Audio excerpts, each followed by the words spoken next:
Buen día a todos y todos. Es un verdadero privilegio poder dirigirme a ustedes para exponer algunas ideas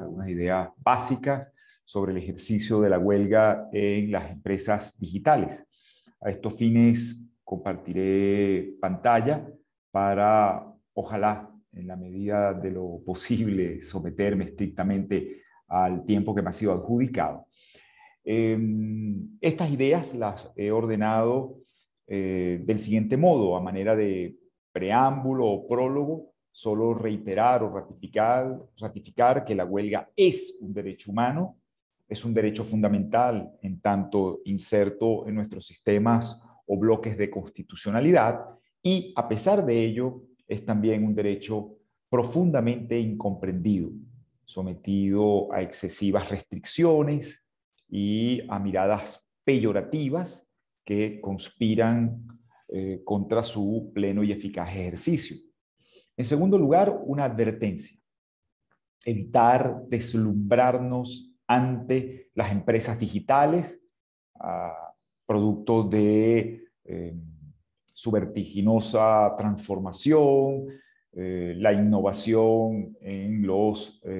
instrumentos tecnológicos y la jerigonza que le acompaña. Muchas veces estos elementos impiden que el jurista, y en particular el jurista interesado en el derecho del trabajo, pueda trascender estas apariencias y descubrir lo que es realmente relevante, y es determinar si en el seno de tales empresas se ubican modalidades de servicio personal que merecen ser tuteladas, abarcadas por la legislación del trabajo. Ya en tercer lugar, entraría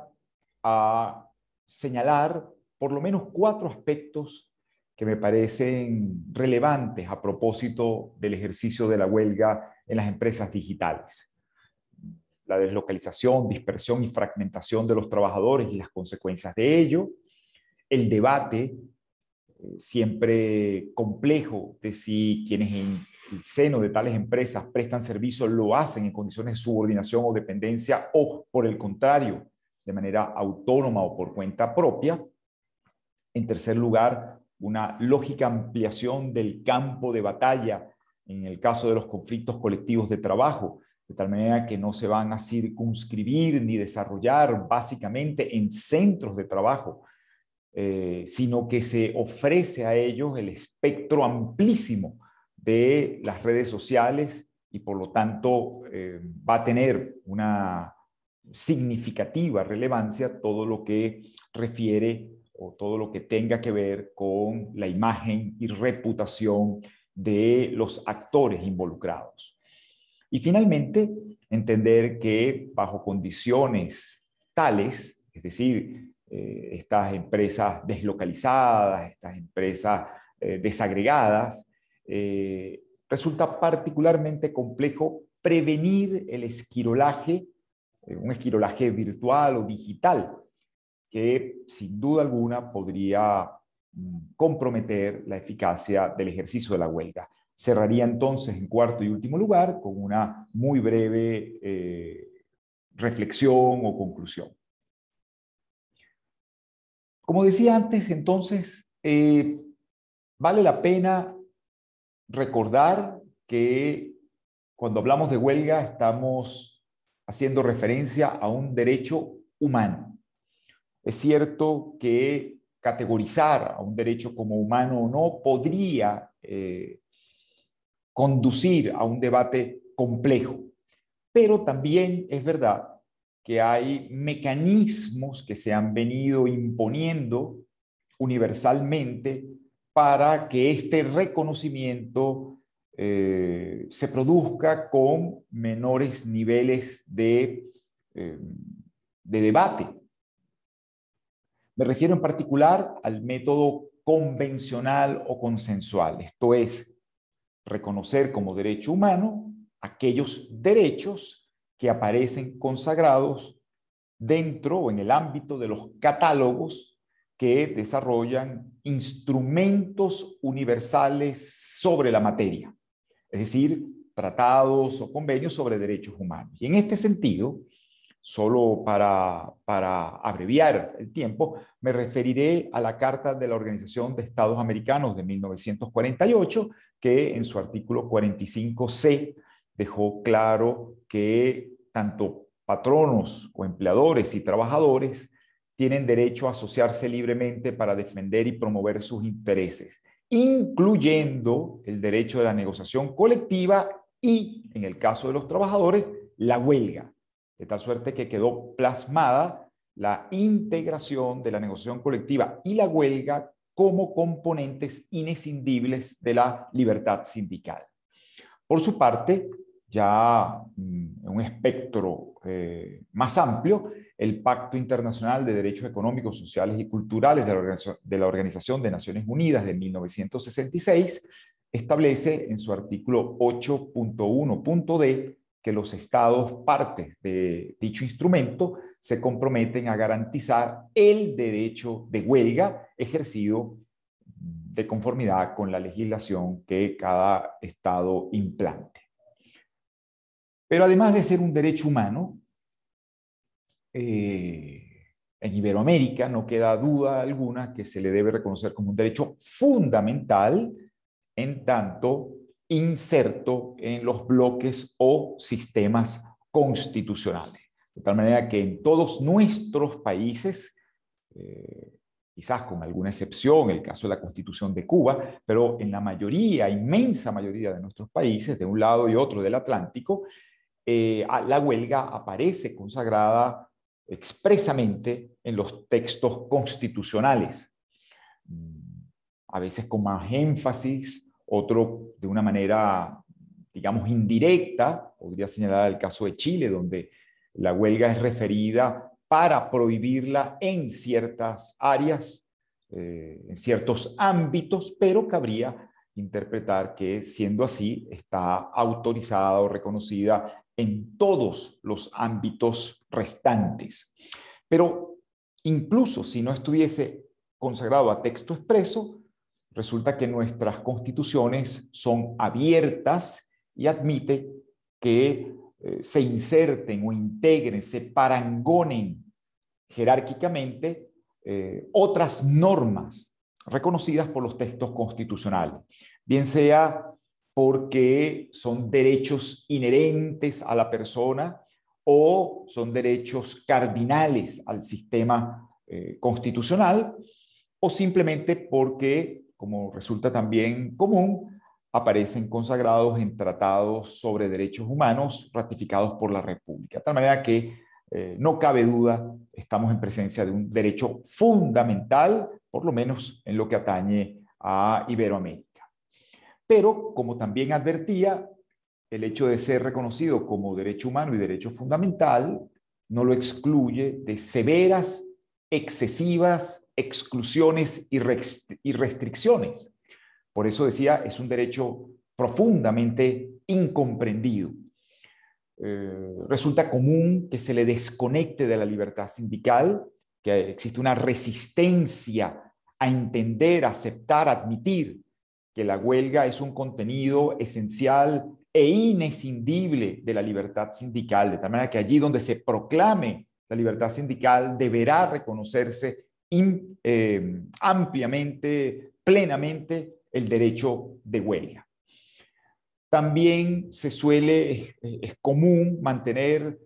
confinada la huelga en una concepción estática, es decir, seguir entendiendo que la huelga es el fenómeno que tradicionalmente mostró o el modo en que tradicionalmente se desarrolló. Esto es una suspensión colectiva de labores, normalmente sin presencia de los trabajadores en el ámbito de la unidad productiva. Es una visión estática que no admite que, más que una modalidad específica, la huelga es un instrumento para generar coerción sobre el empleador y, por tanto, podría suponer no solo la suspensión colectiva, sino cualquier alteración del ritmo ordinario del proceso productivo, en línea con lo que ha sido la doctrina de los órganos de control de la Organización Internacional del Trabajo, cuyo único límite que establecen claramente es la prohibición de manifestaciones violentas. En tercer lugar, en algunos ordenamientos todavía sigue un modelo contractualista, es decir, la huelga atada a la negociación colectiva. Casi que es un lugar común aludir a la huelga como un último recurso, lo cual legitima todas las restricciones que las autoridades puedan imponer. Los procedimientos para su trámite suelen ser complejos, ritualistas. Los servicios esenciales, en no pocos casos, se determinan con excesiva laxitud, e incluso en algunos casos se criminaliza la huelga o se criminalizan fenómenos análogos a la huelga, como es el caso paradigmático del boicot en el sistema jurídico venezolano, previsto en el artículo 53 del decreto con rango, valor y fuerza de ley orgánica de precios justos, donde este delito, del delito de boicot, es tipificado como cualquier paralización u obstaculización de toda actividad, sea de producción de bienes o prestación de servicio, y quien incurra en él podrá ser privado de libertad entre 12 y 15 años, de tal suerte que cualquier huelga que pueda estimarse que no cumplió con los requisitos legales, automáticamente estaría teñida de criminalidad y haría a los actores susceptibles de someterse a medidas tan extremas como lo que acabo de indicar. Estas restricciones, por cierto, no se restringen o no se limitan a nuestra área, sino que son fenómenos universales, tal como queda en claro en este informe del relator especial de la Organización de Naciones Unidas sobre el derecho a la libertad de reunión y de asociación. Allí señala que efectivamente los estados suelen ampararse para prohibir la huelga en criterios tales como el orden público, la seguridad pública, amenazas de terrorismo, interés nacional o crisis económica. Estas restricciones, que son del orden que antes indiqué, en definitiva, constituyen una violación del derecho fundamental de los trabajadores a la libertad de reunión y de asociación. Es decir, deja traslucir claramente esa inescindibilidad entre la huelga y el derecho de asociación con fines laborales, o más clara y directamente la libertad sindical. Paso inmediatamente a la advertencia que había señalado, y es evitar o resistir el deslumbre que suelen provocar las empresas digitales en el jurista, producto de su peculiar morfología, los rudimentos tecnológicos que inserta, la jerga que acompaña su modo de actuación, y todo ello puede traducirse en una suerte de niebla que impida o complejice en grado extremo el análisis de los fenómenos que en su seno se desarrollan entre el titular de la empresa y quienes en dicha esfera solo o preponderantemente ofrezcan su fuerza de trabajo.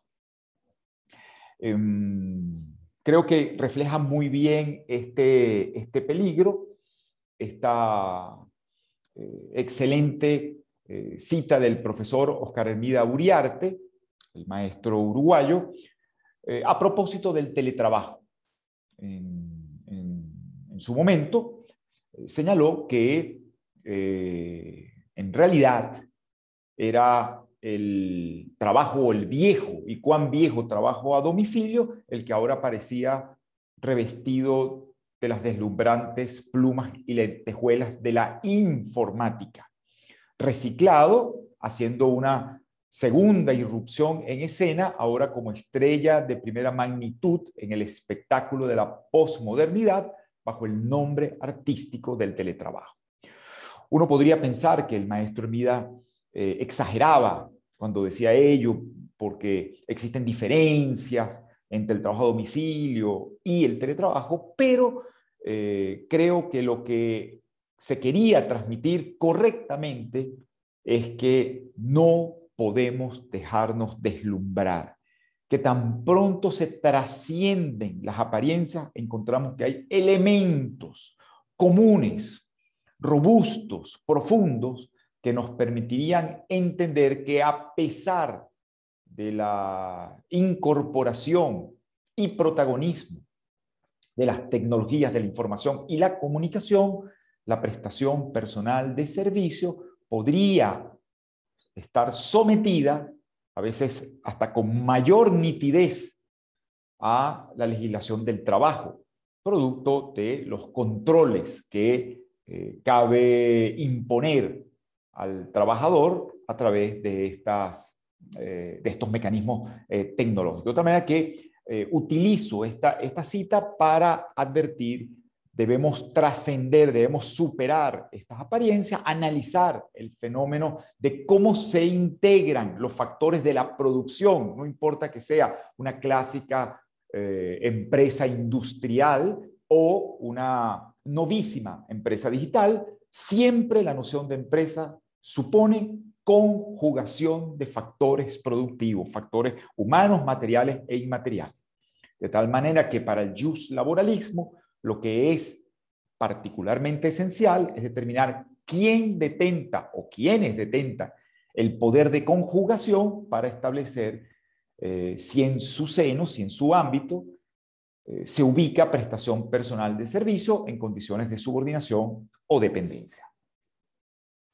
Paso entonces ya a hacer referencias específicas a algunos aspectos, solo algunos, que pueden ser relevantes a propósito del ejercicio del derecho de huelga en esta modalidad de organización empresarial.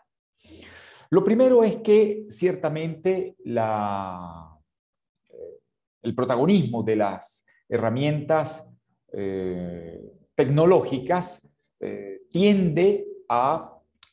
moldear una empresa deslocalizada, actividades deslocalizadas, dispersas, y una fragmentación de los trabajadores. Los trabajadores no prestan servicios o podrían no prestar servicios en centros de trabajo, podrían prestar servicios en lugares totalmente disímiles y podrían no sentirse identificados entre ellos, toda vez que responden a distintas nacionalidades, culturas, intereses, lugares de domicilio, etc. Entonces, ello obviamente engendra un reto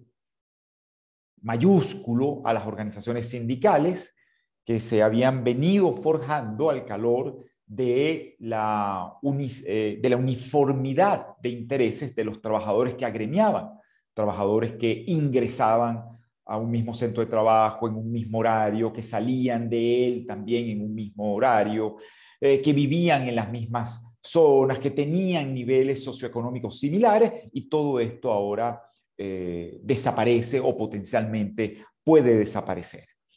Eso eso explica cómo algunas legislaciones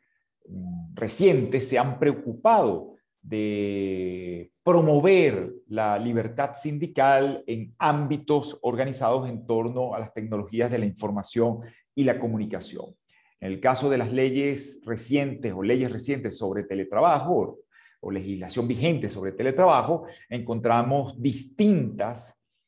opciones o mecanismos para impulsar o promover esta acción sindical. Por ejemplo, el derecho a la información. Los sindicatos y o los teletrabajadores deben ser informados sobre quiénes trabajan bajo esa modalidad y cuáles son los sindicatos que en ese espectro existen y funcionan para facilitar el contacto o eventualmente la membresía y la representación. También se establecen en algunos casos expresamente que el empleador debe brindar las facilidades tecnológicas a los sindicatos que actúen en su ámbito para facilitar el contacto y la comunicación con los trabajadores al servicio de aquel. En el caso de la legislación chilena, incluso se coloca en cabeza del empleador el deber de subsidiar el contacto de los teletrabajadores con trabajadores presenciales, es decir, su traslado a centros de trabajo, y la latitud de la norma permitiría entender que incluso para el ejercicio de actividades sindicales. Finalmente, en el caso de la legislación argentina, hay una apuesta muy clara y muy relevante a la negociación colectiva como vía primaria de reglamentación, de tal suerte que tópicos centrales del teletrabajo, en lugar de ser sometidos a la reglamentación por parte del Ejecutivo Nacional, se establece que será la negociación colectiva la que deberá en cada área, en cada rama de actividad, establecer cuáles son los elementos que permiten concretar. Todo esto son, sin duda, intentos de promover la libertad sindical y ejercicio de la actividad sindical a pesar de esta dispersión, deslocalización y fragmentación. También, y no me puedo detener por razones de tiempo, podríamos entender o podríamos asumir que pueden ser tiempos para volver a esa tautología virtuosa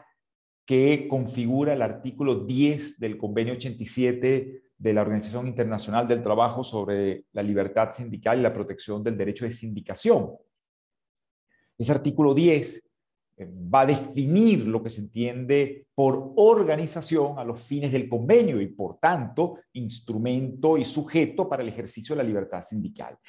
Y en ese predicamento, el artículo 10 señala, se entiende por organización toda organización de empleadores o de trabajadores que tenga por finalidad la defensa y promoción de sus intereses. De tal manera que es una tautología, en tanto lo conceptuado forma parte del concepto, pero es una tautología virtuosa, porque lo que quiere representar, lo que quiere transmitir,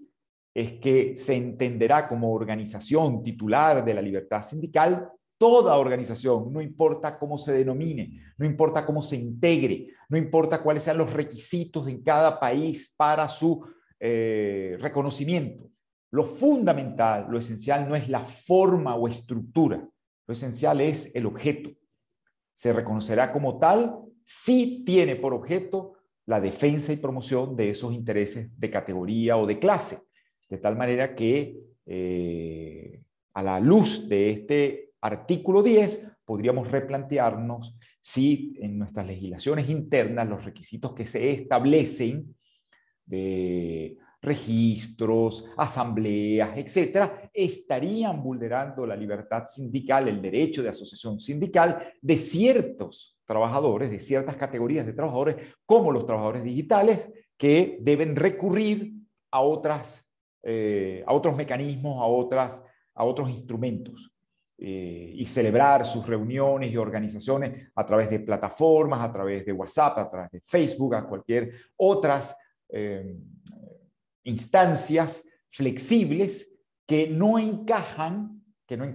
con los requisitos estrictos de las legislaciones internas, pero que, reitero, a la luz del artículo 10 del Convenio 87, podrían recabar tutela o reconocimiento. En segundo lugar, ya lo asumaba,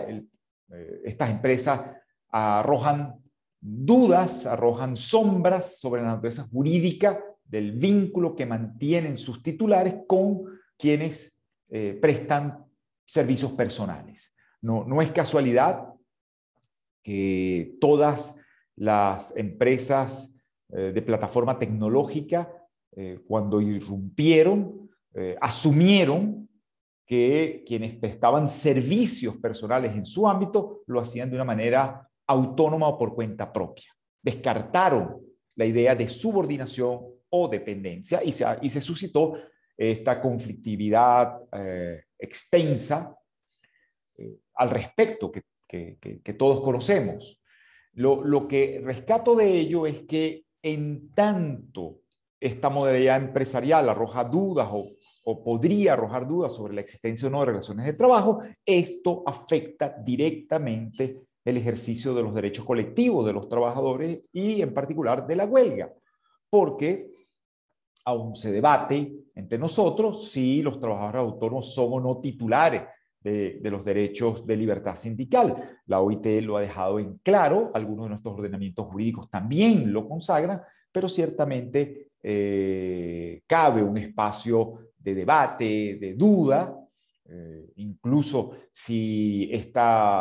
siendo autónomos podrían sindicalizarse y negociar o pretender negociar, o si esto es transgresor de las legislaciones antimonopolio, como dictaminó, por ejemplo, el Tribunal de Justicia de la Unión Europea en el año 2014, a propósito del caso de un sindicato de músicos en Países Bajos, donde señaló que si se trataba de trabajadores autónomos, no podía ampararse la negociación colectiva porque ello transgrede las normas sobre libre competencia. De tal manera que, en resumidas cuentas, esta ambigüedad, esta duda, este debate puede engendrar obstáculos muy relevantes a la sindicalización y al ejercicio de la huelga, de tal suerte que habría que, o reviste la mayor importancia, enfatizar el derecho de los trabajadores autónomos a sindicalizarse en defensa de sus intereses. E incluso comparto una idea que me ha parecido particularmente sugerente y de vanguardia, que se acuñó en una sentencia de la Sala de Casación Laboral de la Corte Suprema de Justicia de Colombia, donde se admitió que un sindicato de empresa amparase, afiliase al mismo tiempo trabajadores subordinados y trabajadores autónomos. Y los argumentos centrales tenían que ver con la amplitud de la libertad sindical, sobre todo a los ojos de los órganos de control de la OIT y su carácter de derecho fundamental en el ordenamiento jurídico colombiano, la primacía de la realidad sobre la forma, es decir, estos trabajadores autónomos o denominados autónomos, la verdad es que prestaban servicios personales en el ámbito de una empresa junto con otros trabajadores reconocidamente subordinados, de tal manera que formaban parte inescindible de la actividad empresarial. Por tanto, no cabía, y ahí concluyó el alto tribunal, discriminar entre trabajadores autónomos y trabajadores subordinados a los efectos de la defensa y promoción de sus intereses. En tanto, categoría laboral o categoría de trabajadores que convivían en un mismo ámbito. En tercer lugar, hay, como también señalé, hay una ampliación del campo de batalla. Estamos acostumbrados a que las huelgas se materialicen en los centros de trabajo, en sus alrededores, que eventualmente se hagan visibles en nuestras ciudades, que tomen instancias o aparezcan ante instancias administrativas, pero en el caso de las empresas digitales podría incluso perder peso estas opciones y por el contrario redirigirse las expresiones de conflicto a un ámbito virtual, por supuesto, donde juegan todos los actores, no solo los actores sindicales, también el empleador. Y allí pareciera particularmente relevante señalar que más allá de la paralización o alteración del ritmo ordinario del proceso productivo, en estas esferas la reputación del empleador puede constituir uno de los objetivos fundamentales en la lucha sindical. Dado el impacto económico que esto podría traer consigo peyorativamente para el empleador, de tal suerte que sin duda estamos viendo este tipo de acciones cada vez más frecuentes. Y finalmente, el esquirolaje, es decir, sustituir a los trabajadores huelguistas por otros trabajadores, pareciera que cabe asumir que puede ser ejercido impunemente en el ámbito de las empresas digitales. Es sumamente complejo evitar que trabajadores de otros países, incluso que podrían no estar al tanto de las acciones huelgarias, sean utilizados para evadir la huelga, su eficacia y por tanto vulnerar un derecho fundamental. Termino, creo que vale la pena valorar la función de la huelga en nuestros sistemas de relaciones laborales y repensar su núcleo esencial. A veces se ve la huelga como un derecho absolutamente extraño, que no mantiene vínculos con otros derechos, digamos, consolidados, y resulta, o por lo menos así lo veo, que se ubica en el pilar central que justifica el derecho del trabajo. El derecho del trabajo se justifica como un instrumento de tutela, de protección de la integridad del trabajador. Por eso el principio protectorio está en el núcleo, en el centro de esta disciplina. Pero ese principio protectorio debe encarnar, pasar, digamos, de la palabra a la carne. Y esa materialización se hace por una doble vía o doble vertiente, a través de normas que dicta el Estado, revestidas de orden público, y a las cuales se garantiza eficacia a través de la administración del trabajo, de la policía administrativa. Y la otra vertiente es la libertad sindical, es la autotutela, es la organización de los trabajadores en defensa y promoción de sus intereses, lo cual incluye de manera inescindible la negociación colectiva, la huelga e incluso, diría más, el diálogo social y la participación en la gestión. Esto que se discute o se debate en ciertos ámbitos fue recientemente declarado por la Corte Interamericana de Derechos Humanos en su opinión consultiva 27 del 5 de mayo de este año. La negociación colectiva y la huelga son elementos esenciales e inescindibles de la libertad sindical. Y termino. ¿Y cuál es el núcleo esencial de esa huelga que aparece en nuestros sistemas constitucionales?